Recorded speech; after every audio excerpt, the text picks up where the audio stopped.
दोस्तों नमस्कार, आदाब, सत श्री अकाल।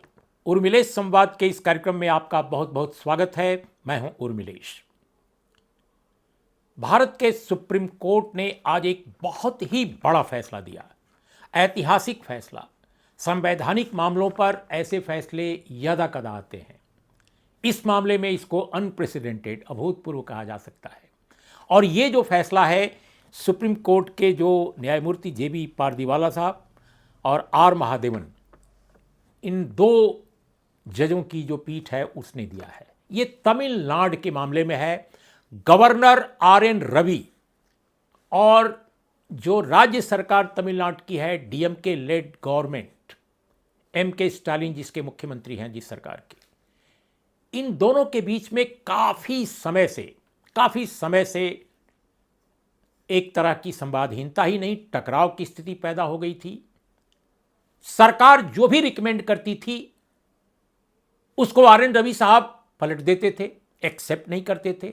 उनके बारे में तो यह भी अखबारों में, न्यूज़ में आपने देखा होगा, सुना होगा कि वो विधानसभा के सत्र के दौरान ऐसी ऐसी बातें कह देते थे जो उनके लिखित भाषण में नहीं होती थी, या जिसको कि राज्य सरकार द्वारा अप्रूव नहीं किया गया होता था।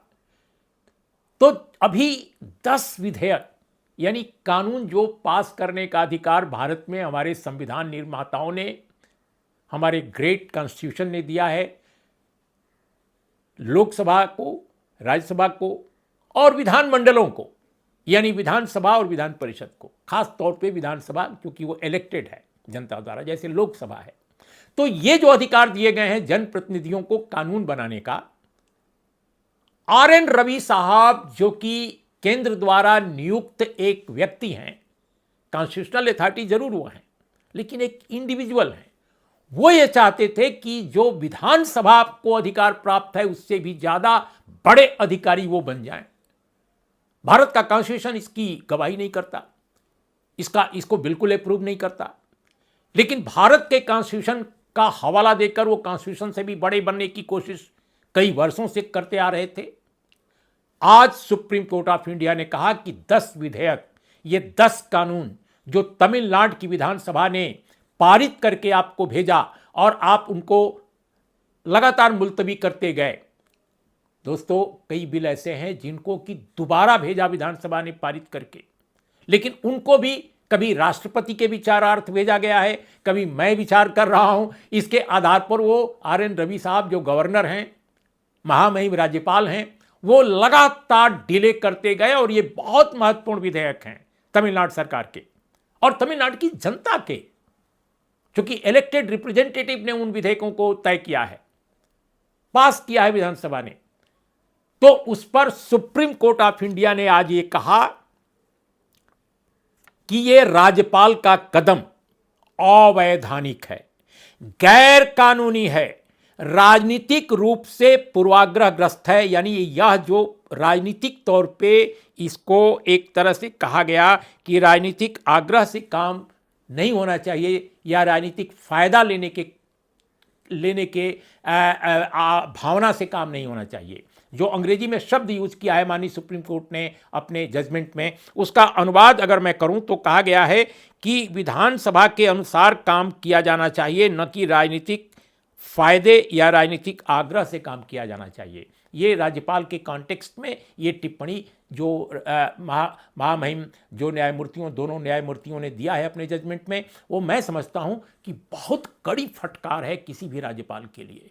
आमतौर पे राज्यपाल एक संवैधानिक पद है, इस तरह की फटकार सुप्रीम कोर्ट नहीं लगाता रहा है, लेकिन ये बहुत कड़ी फटकार है। मैं नहीं जानता कि इस कड़ी फटकार के बाद केंद्र सरकार अपने द्वारा नियुक्त इस राज्यपाल को वापस बुलाएगी, उनको इस्तीफा देने को कहेगी, या वो स्वयं नैतिक कारणों से, नैतिक आधार पर इस्तीफा देंगे, ये मुझे नहीं मालूम।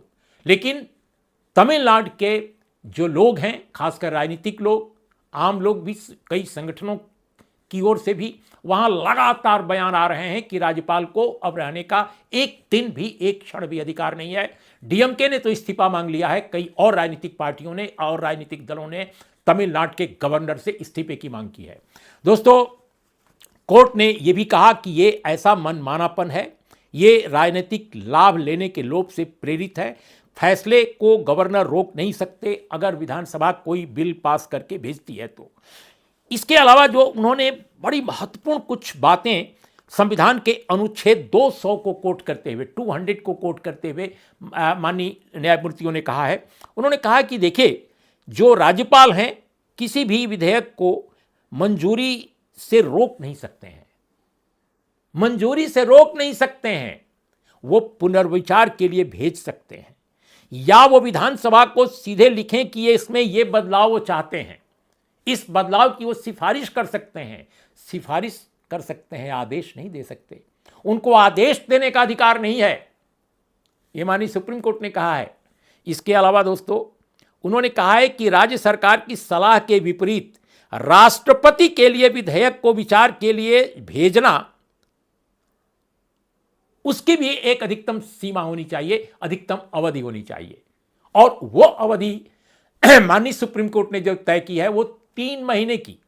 उन्होंने कहा कि राज्यपाल अगर कानून पर विचार कर रहे हैं, विधेयक पर जिसको सरकार ने पास किया है, विधानसभा ने पारित किया है पूरी तरह, तो आपको 1 महीने का समय चाहिए। 1 महीने से ज्यादा आप किसी विधेयक को अपने यहां विचारार्थ नहीं रख सकते कि मैं इस पर विचार कर रहा हूं और मैं विचार करके आपको भेजूंगा तब यह कानून बनेगा। 1 महीना। और अगर आपने प्रेसिडेंट ऑफ इंडिया को रिफर कर दिया है तो आपको 3 महीने का समय दिया गया है। यह क्लियर कर दिया माननीय सुप्रीम कोर्ट ने। देश के कई राज्यों के राज्यपाल कई सरकारों के बिल इसी तरह से रोके रखते हैं, खासकर जहां पर अपोजिशन की सरकारें हैं। और अपोजिशन की जो सरकारें पास करती हैं विधेयक, कई विधेयकों को रोक रखा गया है। केरल के मामले में भी आपको याद होगा, सुप्रीम कोर्ट ने इंटरवीन किया था, जहां पिनरई विजयन के नेतृत्व में लेफ्ट फ्रंट की सरकार है। उन दिनों वहां आरिफ मोहम्मद खान गवर्नर हुआ करते थे, आजकल वो बिहार के गवर्नर हैं। वहां भी ये मामले काफ़ी चले जब राज्यपाल रोक लेते थे विधायकों को। वो केस भी बहुत ही दिलचस्प है और बहुत ही उसमें तरह तरह के ऑब्जर्वेशन, तरह तरह की टिप्पणियां आई थी। लेकिन ये जो फैसला, बिल्कुल कंप्लीट जो फैसला आया है, उस पर साफ कर दिया है माननीय सुप्रीम कोर्ट ने कि ये आप अनंत काल के लिए किसी भी विधेयक को राज्यपाल नहीं रोकेगा।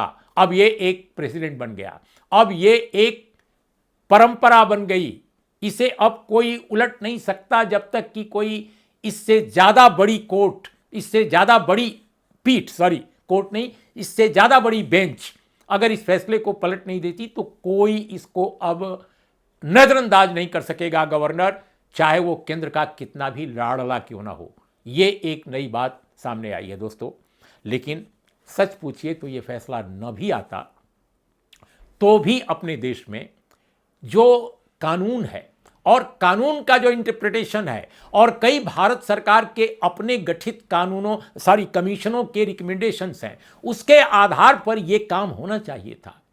दोस्तों, सरकारिया कमीशन का नाम आप लोगों ने सुना होगा, जरूर सुना होगा। खासकर हमारे जो विद्यार्थी हैं, हमारे युवा हैं, हमारे जर्नलिस्ट हैं और हमारे इंटेलेक्चुअल्स हैं, टीचर्स हैं, सब लोगों ने सरकारिया कमीशन का नाम सुना होगा। आम लोगों ने भी सुना होगा जो अखबार पढ़ते हैं, जो टेलीविजन देखते हैं। हालांकि टेलीविजन पर आजकल ये सब नहीं आता। आजकल बिल्कुल अभी आप देखिए, इस समय टेलीविजन खोल कर देखिए, हिंदी टेलीविजन खोला आपने, आप खोल कर देख लीजिए, प्लीज खोलिए। सुप्रीम कोर्ट ने इतना बड़ा फैसला दिया है लेकिन यह फैसला आ नहीं रहा है टेलीविजन पर।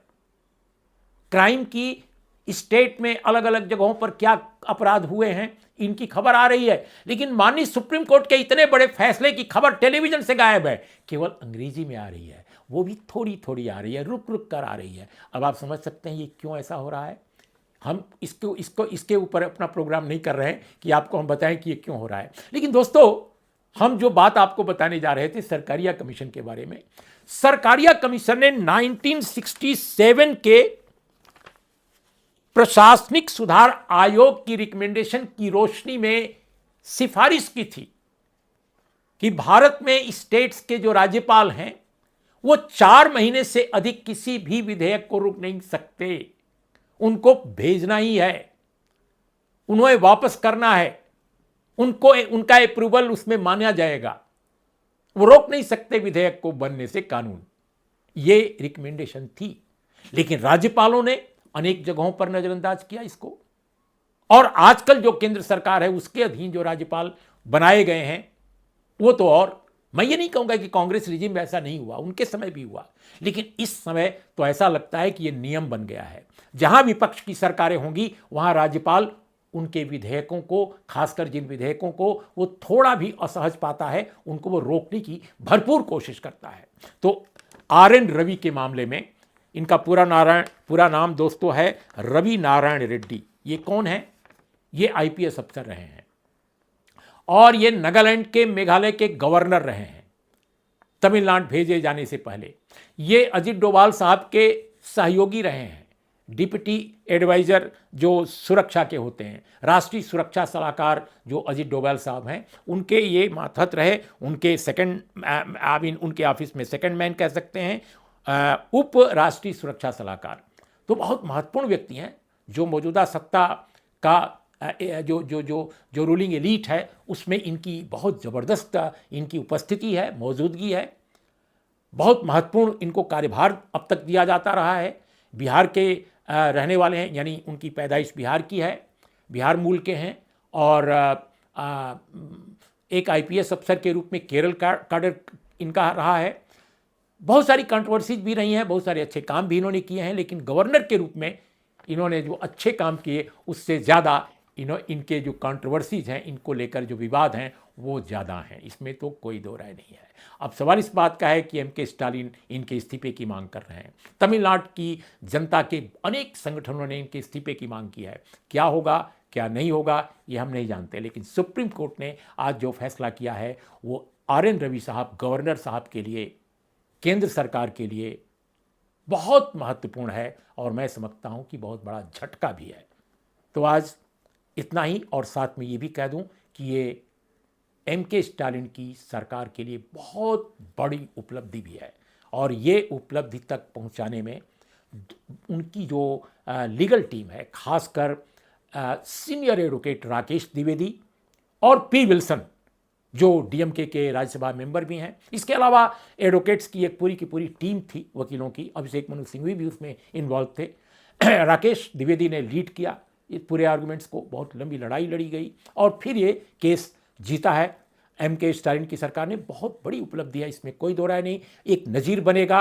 और मुझे लगता है कि केंद्र को सुप्रीम कोर्ट के इस फैसले को सर माथे रखना चाहिए और अपने राज्यपालों को रिकमेंडेशन देना चाहिए कि ऐसी बातें वो आगे से न करें। नमस्कार, आदाब, सत श्री अकाल।